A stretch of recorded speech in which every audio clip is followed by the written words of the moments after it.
Everyone, welcome to another edition of Digital Coats of Paint. This morning we wanted to cover the topic of Mondays Ask the Expert, which was the HTML5 and GIDC information. So we wanted to kind of go over that information with you. If you weren't on Monday's session, it was a lot of information, and it was also very good information. So even though we're reviewing it with you today, it's really strongly suggested that you go back into World Class Sales University, look at that video. It's definitely worth a view.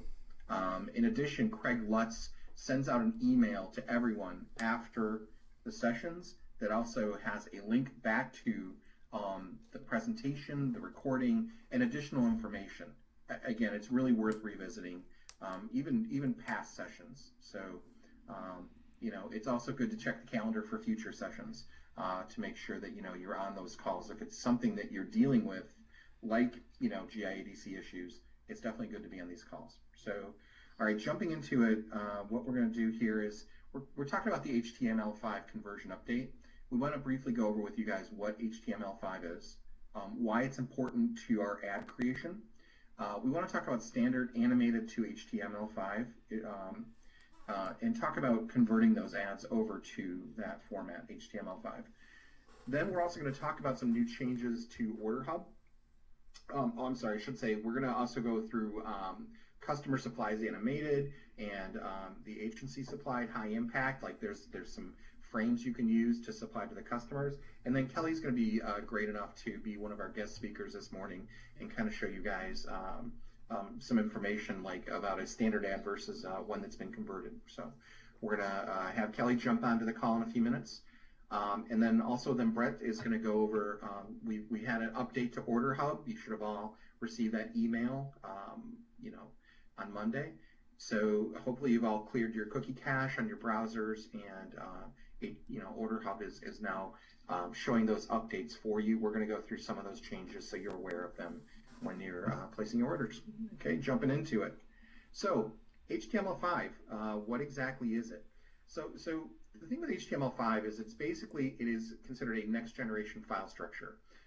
It is simply code used to make websites. It is adding some language hang on a second here, I can't see.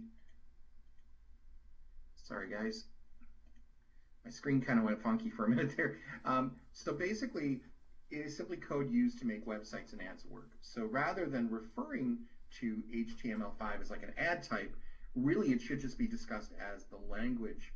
It's kind of a buzzword. It's really just the language and the lingo that we're using that is telling our customers that's what makes the ad work.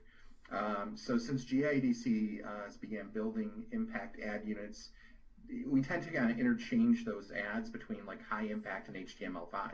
Well, realistically, the high impact ad units are still the ad units themselves. HTML5 is just really the buzzword of the code we're using, saying that the ads have to be converted to that or built in that simply to work well, particularly on all the different formats we're using, because HTML5 is universal across all platforms, and that's paramount with the increased use of mobile and tablet. So we need things to show up accurately and consistently across those platforms: desktop, mobile, tablet. Does that make sense to everybody? So HTML5 is again, it's the actual code we use. It's not the actual ad unit itself. So when we're talking about it, we're talking about converting things, not just about that it's the ad unit itself. Okay. Oops. So the next slide. So why are we using it? Well, it has several advantages. Again, as I mentioned, it's supported on all the mediums, desktop and mobile. HTML5 also runs much smoother. It actually loads a little quicker, and it's a much smoother look and a much better feel. It's a huge advantage because you don't have to have that separate plugin to your browser to make it run that things like Flash ads require. Flash ads require that separate plugin. HTML5 does not. So it's a much better overall presentation than Flash. Also, again, one of the other things is you don't have to have that Flash player installed locally and updated and all that. We've all run into Flash issues. I mean, it's one of the biggest issues with Flash, and not to mention it doesn't work well with other formats. Hey, so, Scott. Yeah. Julie has a question about agency provided HTML5, and Julie, we'll get to that here in a little bit. She had a question: if I have an ad provided by Edward Jones, how do I find out if it's already HTML5 I'm uploading today? So we'll be talking about that a little bit in a second here. So yeah, we'll address that in a minute, Julie. So some of the limitations about HTML5, though, some font issues do definitely exist, and that's something that we can try and work around. Advanced masking doesn't work, and then also sometimes different browsers display it quite differently. So there are some issues with transparencies. As we're working at we will address those issues and try and work around them to make sure that the experience of the ad, the consistency of the ad is going to be across the board. So again, these are just some limitations. To be honest with you, the advantages well outweigh the limitations. So standard animated to HTML5. So GIADC is, again, always looking for the most advanced technology that's out there. And again, moving away from Flash to HTML5,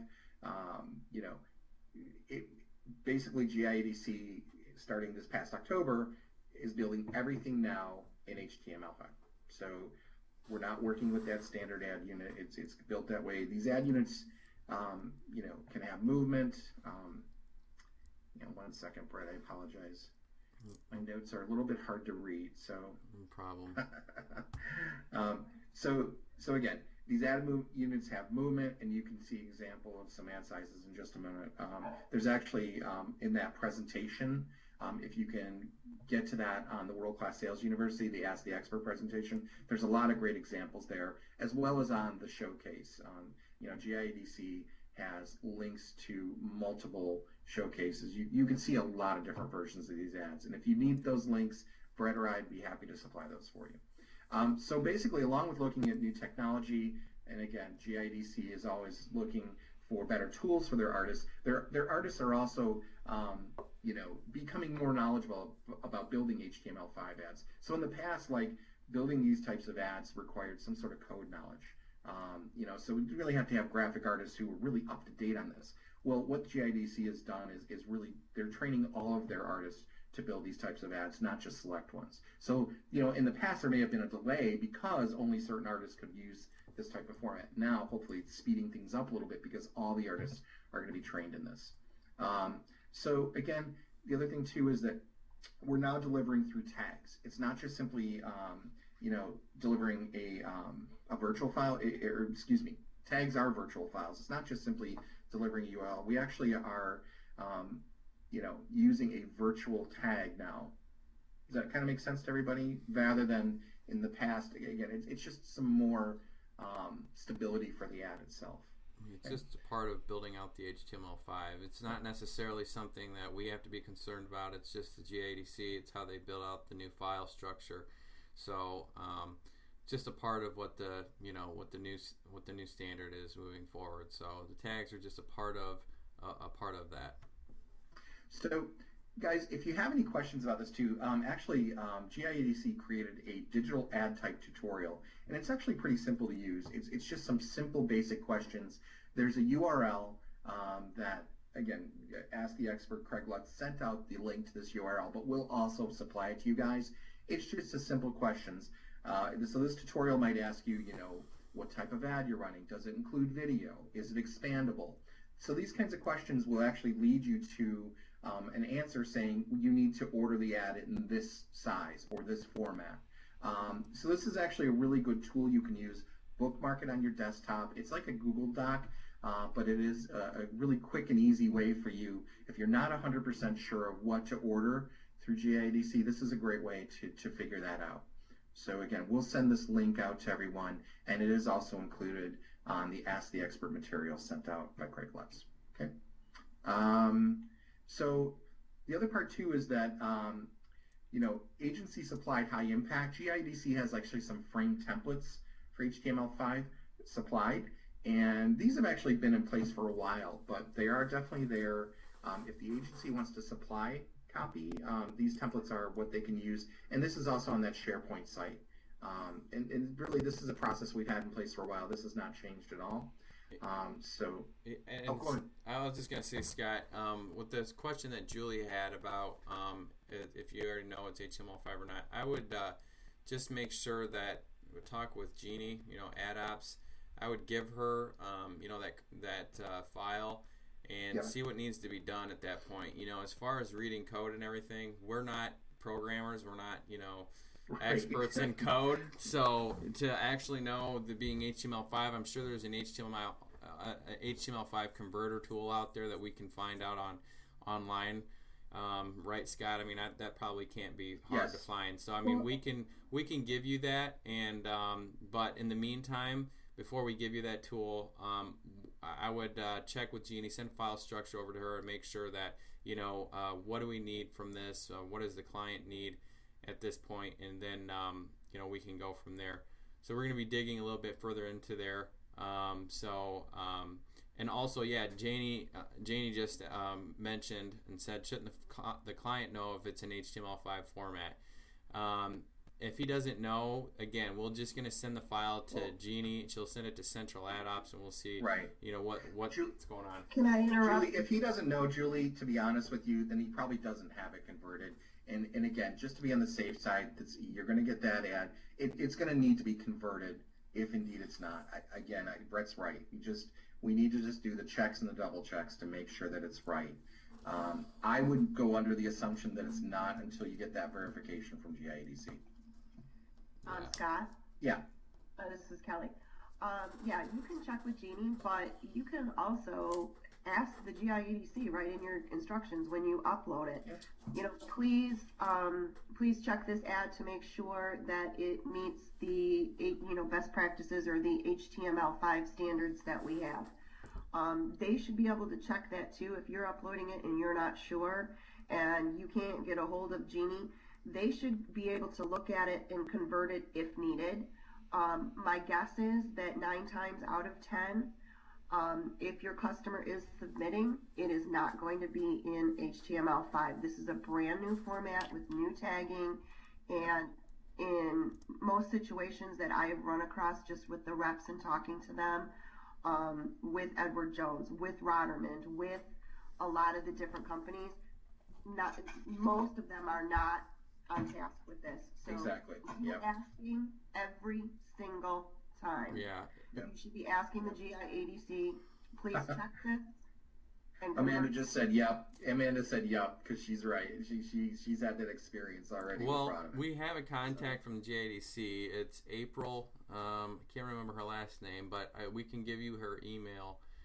She's there. We've had questions with any GIADC questions or anything building out ads. And if Jeannie's not there and it is a question for GIADC, well, there's a contact. Her name is April. Again, I can't remember her name, but we can give you that. We can give you that contact, and we can go from there. We'll probably have someone also that Jeannie can direct us to. Now she is an assistant, but we will get you that. We'll get you contact. Well, Kelly, since we had you on the line already, can we go ahead and have you help us out here? Sure. Okay, so Brett, do you want me to stop presenting or just have Kelly talk about it and then turn it over to you? What do you think is going to be easier here? You brought it up. Oh, thank you for taking my screenshot. No problem. Go ahead and stop the presentation, Scott, and okay. I will put it on my screen and then we'll go from there. Sounds good, my friend. There you go. Okay, 1 second. Okay, my dog is barking, so I'm going to go shut the door just a second. My dogs are barking, but usually it's after a long day on my feet. Oh, damn it. Julie just asked, why would GIADC not just check each one and convert if needed? Because sometimes they get bogged down with a lot of stuff. They actually answered that, or they actually addressed that, and they say there's too much stuff that they're doing on their end, and to make a streamlined process, there are some stuff that we need to bring up for attention, to them. So well, and that's just in any situation too. I mean, think about all the print ads and how you have to describe everything down to the T. Don't leave it up to them. You need to have that written in the instructions for sure. I would not trust that. I would most definitely, no, Amanda, we're going to talk about that later. I would most definitely cover your bases and make sure that you're just writing in there. The worst thing that's going to happen is that it's already in HTML5 and you don't have to worry about it. So I would just ask. Good. And you guys want to take a look at this screenshot right here. This was pulled from the website last night. If you look over to the right side of the screenshot, you can see that the Dick Scott Motor Mall ad, it's grayed over and it has an arrow button that's centered in the middle of it. What that means is that ad is set up in Flash that we no longer use on our website. So the user now has to click on the ad in order for the animation to work. So the ad still works, but it has to have the user interaction, which of course we don't want. We want the ad to automatically load when the user goes onto our site. So what needs to happen is Mary is going to need to contact the GMN layout, and she's going to need to have this ad number put into change status in ATOL. Once she gets it put in change status by GMN layout, then she is going to have to upload in the instructions that this ad needs to be converted to HTML5. I know that we've caught a couple of them on the Hometown Life site, and actually this is the second one that I've caught on the Daily site. We found one of Jordan's as well. So basically what is happening is the pickup ad is, you can't pick up your ads, guys. You can't, because anything that you're picking up prior to, well, they're saying prior to October 1st of 2015. So anything that you used, any ad that was built, prior to October 1st is not in HTML5. So when you're booking an OrderHub or you're in ATOL and you're just telling them to pick it up, you can't do that anymore. You have to double check to make sure that the ad you are picking up is in HTML5. It's very easy for them to convert it. You do not need to re-upload all the pieces and the components and all of that stuff. You just need to tell them to convert it. They're not starting over. They're not reinventing the wheel. All they're doing is putting some tagging behind it to make it stop. So you don't have to go searching for all the original copy or anything like that. So my suggestion is that from now on, when you are putting together your ads in OrderHub, you're going to need to make a list. You're going to need to make a list of the ads that you have running, and you're going to have to check them off as you order them for fourth quarter or even into first quarter, depending on who the customer is, and ask and make sure that you're getting all of your ads converted. So all you're going to really say is, please, when you're, pick and change DET0001234. Please convert this ad to HTML5 and send proof. Okay? And then also include the following changes. If there's other little changes, a date has to be changed or whatever. But then if you're not sure, then what you need to say is, you couldn't get a hold of Jeannie to look at it, then you're going to say the same thing. Please use these changes, of this date or that date. And then you're just going to need to say, please check to make sure this ad is in the proper HTML format. And they should be checking it for you. If you're telling them in the instructions to do it, then they should be doing it. Let's see, I wrote down one other point here. Let me look on my, okay. So maybe that was right. Yeah, and then don't use the pickup button. So that's basically just, I see some things going over the conversation here. Okay. Grace said she was on the OE site this morning and everything looked good. Yeah, we had fixed a couple of those. The ones we found, we fixed them about a week or two ago. So that's good. Steve, Jeannie Tafoya told me that she has the option to run the ad as static until we get the format changed to HTML5, so we don't lose any impressions while waiting for the conversion.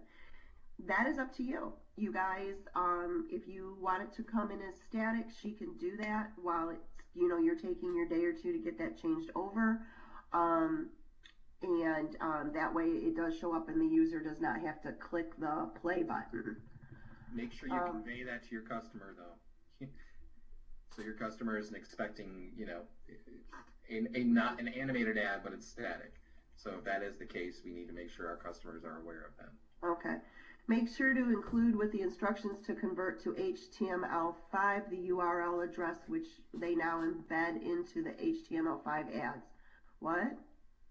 Make sure to include.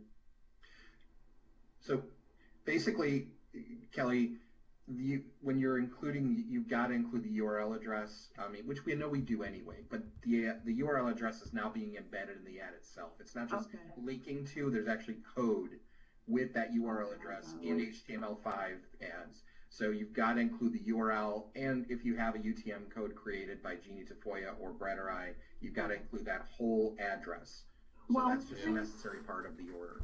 Yes, and so that is in OrderHub. You're putting that in the production notes, and then also when you are in ATOL, one of those very first screens where you're checking things off, I believe they do ask for that down towards the bottom. You can put it in under UTM or under URL. Yep. So yes, you just need to make sure you're filling that out, and so that they're coding it properly. Okay. Yeah. Dean said that he had 14 ads that needed to be converted. They're taking about 48 hours.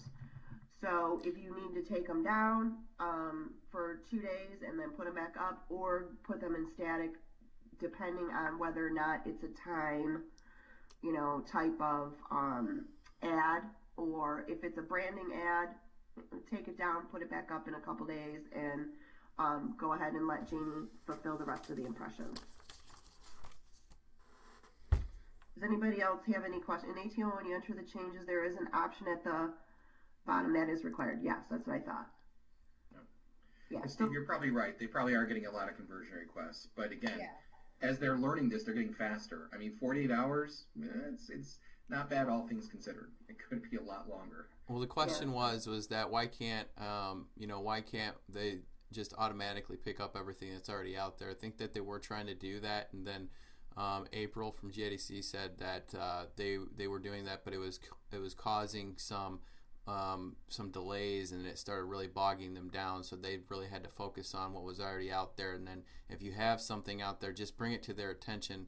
They were trying to do that at first, and then there was too much work for that one department to take on as far as managing everything at that point. So we've got to bring it up to the attention, and just make those notes. If you have a UTM, put the UTM link in ATOL, and then put that note in there, so they pick that up. But I think that's pretty much just that's all you have to do is just that side note there, and then they'll pick that up. Right, Kelly? That's really all that you have to do. The bottom line is that you guys really need to go back and look and make sure that the ads that you're going to use in the future are converted. So like I said, you need to make a list for yourself of which ones, and you can't you can't just use the pickup button. You just can't right now, because if you're moving too fast, something's going to get missed. So just for right now, avoid that pickup button. Make sure you're really taking a look at each ad so you know that it's correct. And like I said, they should have been building all ads in HTML5 starting right around the 1st of October. So if you had something done last week, it's in HTML5. You know what I mean? We're talking about ads that ran in September. Scott or Brett, if you could answer this question. I just told everybody I sent 14 of these ads over, but I did not connect the UTM code with them, which all of them have. Now do I have to go back in there and connect the UTM with that URL? Yeah. Unfortunately, yeah.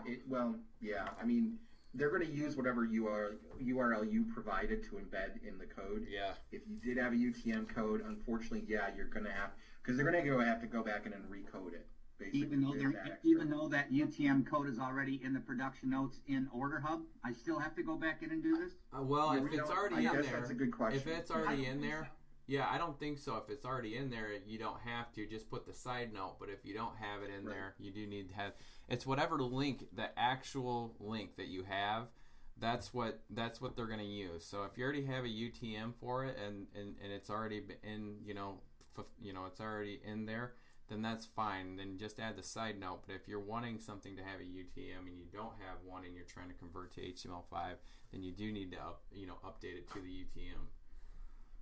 So I would say as moving forward, you're putting the UTM in OrderHub, which means that, Jeannie has access to that. They should have access to that too, I would think, through ATOL. Yeah. But better to be safe than sorry. Moving forward, I would make sure that the UTM is in ATOL. Yes. Yeah. Absolutely. It needs to be in ATOL. Yeah. It has to be. We just can't assume they're picking that up. We can double check with Jeannie on that today. Yeah, we can do that. I mean, I'm pretty sure I remember her saying that, but we can just, double check. It should be a done deal, but we'll double check it. Yeah. Boy, I hope that's the case. I got to go back in and change all 14 again if it's not. Dean, I think that you're good. I think that you're fine. We'll double check. I mean, worst case scenario, you're going to have to do it, but I mean, I doubt it because you already have him in there. And so they're gonna know whatever link that you're referencing. If it's a UTM, then that's fine. Yeah, I mean you just gotta have you just gotta make sure that they're updating it to HTML5. If it's already UTM, I'm 99% sure that you don't have to re-upload the same link with the UTM in there. But we will double check on that. Okay. I think we're gonna move forward here. Yep, I think so. I'm going to be talking about the new OrderHub updates. This happened, rolled out November 2nd. So if any of you guys have been back in OrderHub, you'll realize that there is some changes with each one of the products. I'm going to go quickly over audience extension a little bit, DMS, approvers, some training references, and I'm going to show a search retargeting example on what that looks like, because I know a lot of us have been putting search retargeting in. And I'm also we're probably going to end up going through this in another session more in detail for the updates on DMS and all the other products. But just right now, for the sake of time, I'm just going to give the one example for search retargeting, and then I'm going to give you references for that. So with audience extensions and changes to the audience extension form is to allow for the entry of AE native contextual audience and retargeting products. It's important due to the changes in the AE form, no edits or renews can be performed on prior AE orders. For edits, cancels, and create a new order. Audience extension line items with a budget of below $500 will route to the floor approval queue. Large keyword list for retargeting orders can be uploaded to the components section in OrderHub production. So I'm going to show you that here in a little bit with search retargeting. For DMS, dashboard search by DMS product is now available, so we can have that search functionality in there. On the SEO form, selecting FTP/CMS for website access will now require that the CMS use CMS login URL, CMS password, host URL, FTP username, and FTP password fields are filled out. For those of you that might not understand what I just said, because there's a lot of lingo in there, that's basically all the CMS stands for Content Management System. So that's where in the back end of the website where you're uploading text and images, anything that's actually visible on the website itself, all the content, it's the management system where you can actually, type in text and paragraph and upload pictures and structure a web page. That's the content management system for website. Anyone that needs a website access, if we're building a mobile-only website, we need now FTP and CMS logins. So that means an FTP stands for File Transfer Protocol. That is basically the files that are uploaded into the host provider. So without making this technical, all you need to ask for is the client. This is what we've been doing. We've been asking for the web developer's email, and this is something Scott or I is really going to handle. But if Scott or I is not there, and you're selling a mobile website, or if you're talking about doing some updates or SEO work for a website and selling a product around SEO or mobile-only website, we need access to their website.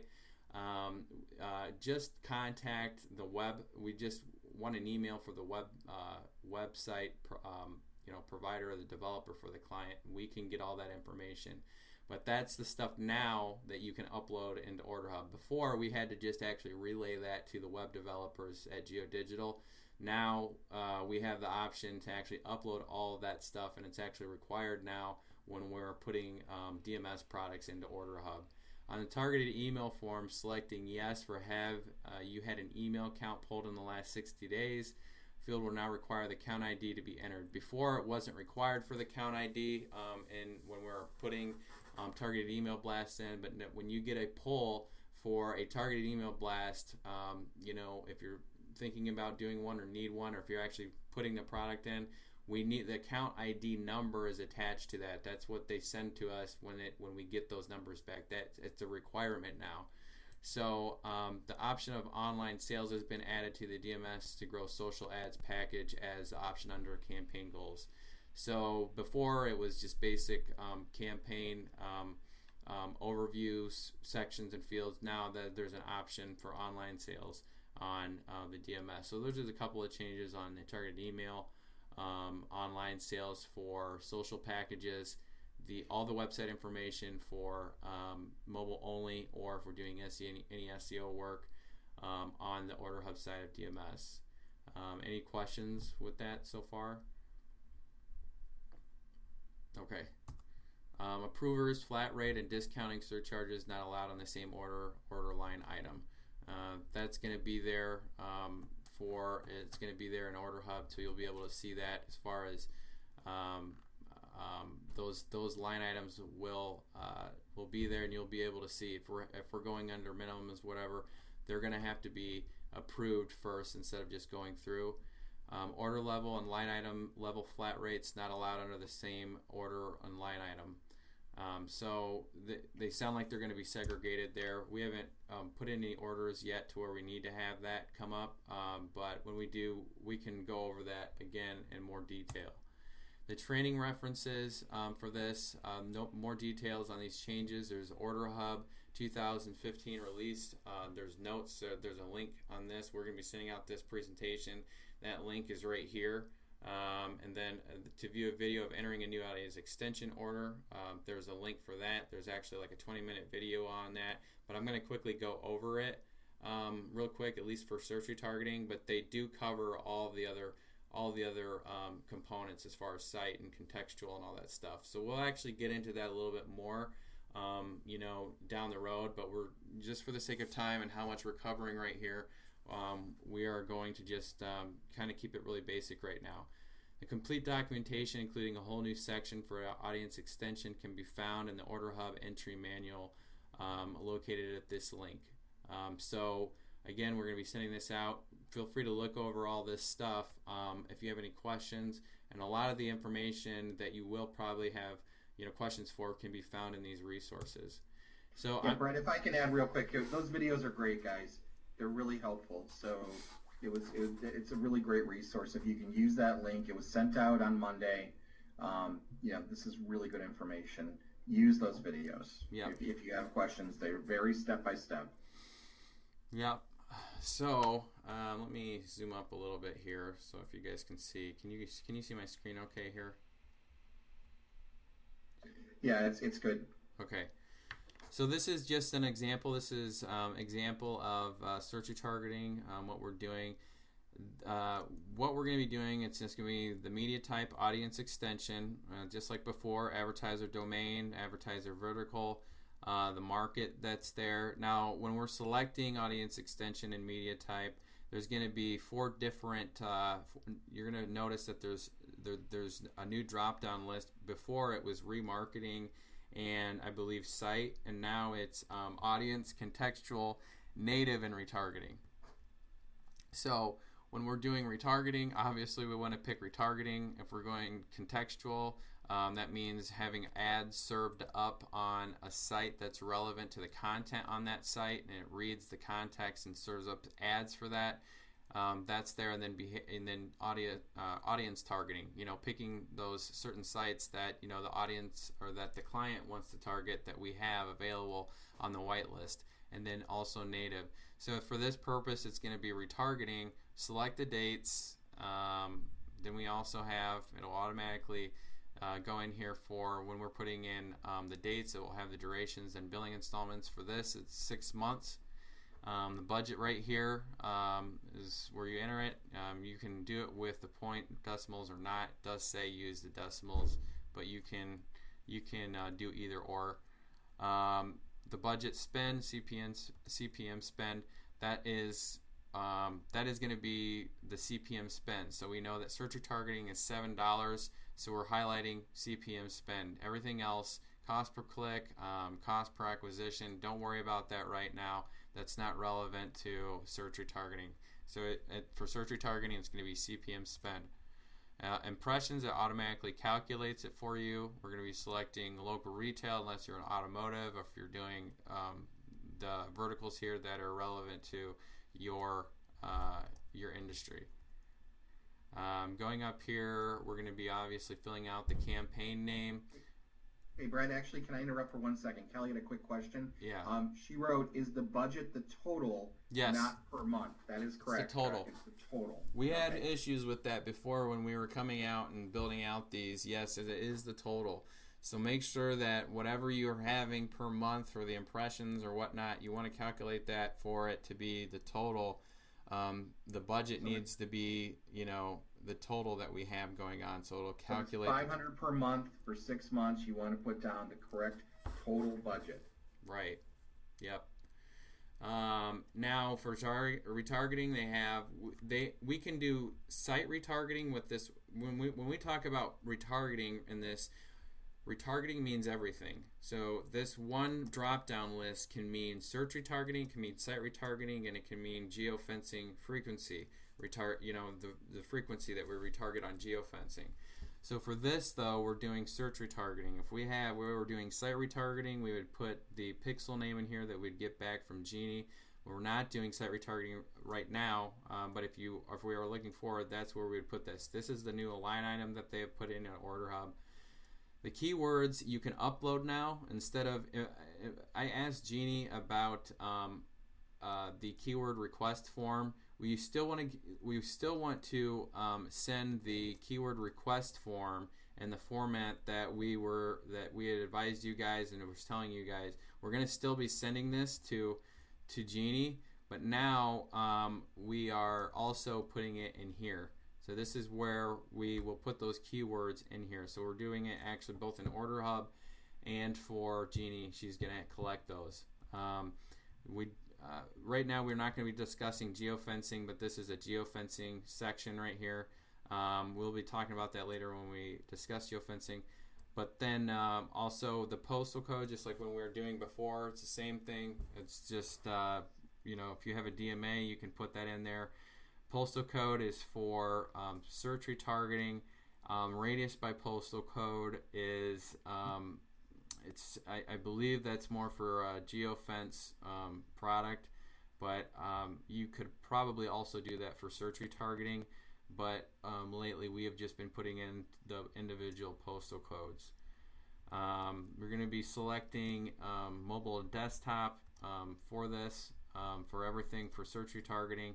Creative sizes will already be in there. Execution is just the standard. And then what we were doing was what we were doing before with production notepad is the frequency that we have. You'll realize that the frequency section when it says 3x per day is gone now. I think it's because they realized that the way that search retargeting works, it wasn't relevant to what they were doing. So now it's just, we're just going to be putting that in the production notepad from now on, and we're going to be giving that to central ad ops for that. Then it'll just calculate your price and then add to order and then place order. So that's pretty much it right now. I mean, we're going to be going over the other changes in OrderHub as far as the other products, as far as audience extension and then DMS products too. But the DMS changes, or the DMS changes that are in OrderHub are the ones that I was talking about before. So if you have any questions on that, you can just reach out to Scott or I, and we will go over that with you and make sure that you have everything that you need for that. Yep. So, these are actually really positive changes to OrderHub. It's actually going to help us with having all the information together very easily for this order. So these are actually good changes. These are making these a little more clearer when we're placing these audience extension type of orders. So, okay, guys, are there any questions? I know we're running a little over, but this is a lot of information and a lot of good information.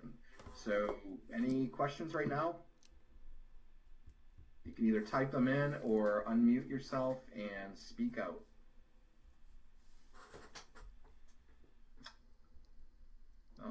Hey, this is Grace. When you were typing in all those, where for the audience extension and you had to type your keywords in, do you have to manually type those in, or can we copy and paste? no, you can copy and paste from Excel, your Excel. When you do a pull for your search volume on Google Keyword Planner, all you do is you download the CS or the Excel document, and then you can literally copy copy and paste that. What I did is, one thing that I did want to say really quick, actually, now that you said that, is that you copy and paste that keyword list from Google Keyword Planner, and you put it into the keyword request form.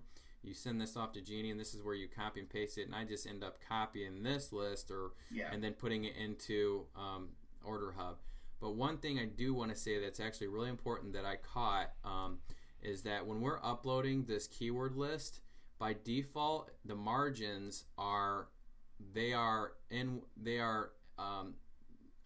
don't know what the actual size is or whatever, but they're scooted in a little bit more. So you have to, and sometimes they'll actually move the keywords and they'll start cutting them off and putting onto different line items.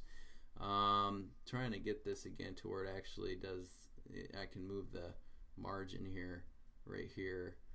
See, if I go like this, it'll start cutting it off, and it'll start actually putting different keywords in here. Does this make sense to you, Scott? You see what I'm doing? Yeah, I know exactly what you're saying. Yeah, exactly. And you just got to run through when you're doing that form before you send it to Jeannie. Look it over. Everything makes sense. Look it over and make sure that when you're doing this, like if you have longer keywords, that they're not getting cut off. Because I realized that, like, if you take the margin over all the way over, it'll start cutting off these keywords, and it'll start it's not doing it right now because I think I already, like here, like Hunter Douglas, it just says Hunter Douglas, Hunter Douglas, Hunter Douglas. It doesn't say Hunter Douglas brackets, which actually that's what the keyword's actually supposed to be. So move the margin out here, and it's actually going to create the proper keywords, because it'll start cutting off keywords and making new keywords, and you don't want to have that happen. Because if you send that to Jeannie and the margin has actually cut your keywords in half, or they're cutting them off, you'll actually get completely, totally screwed up keywords. So make sure that when you are doing the keyword request form, that your margins are scooted out far enough to where they're the proper keywords that came from Google Keyword Planner. Does that make sense? Makes total sense. Okay. And you guys, if you have questions on this, we're here to help you. If you're having troubles with it, please reach out to Brett or I. We are here to help. Okay. Any other questions that we have? I know we're running over. We need to probably wrap it up here. Yeah, I think we do need to. Yeah. So anybody, if we haven't answered any questions, or if you have some, feel free to email us, reach out to us. We've got plenty of ways to communicate, so there should be no reason that if you have a question, we can't help you get it answered. Anything else? Anybody else have anything to add? Again, we really appreciate you guys spending some extra time today. It's a lot of good information. I know Jordan said system overload. Yes, it is. And we're trying to make sure everybody's up to speed. So again, we appreciate that you joined us this morning. And I guess if that's all there is, have a good morning and good luck with your sales efforts out there today. All right. Thanks, everyone. Good luck.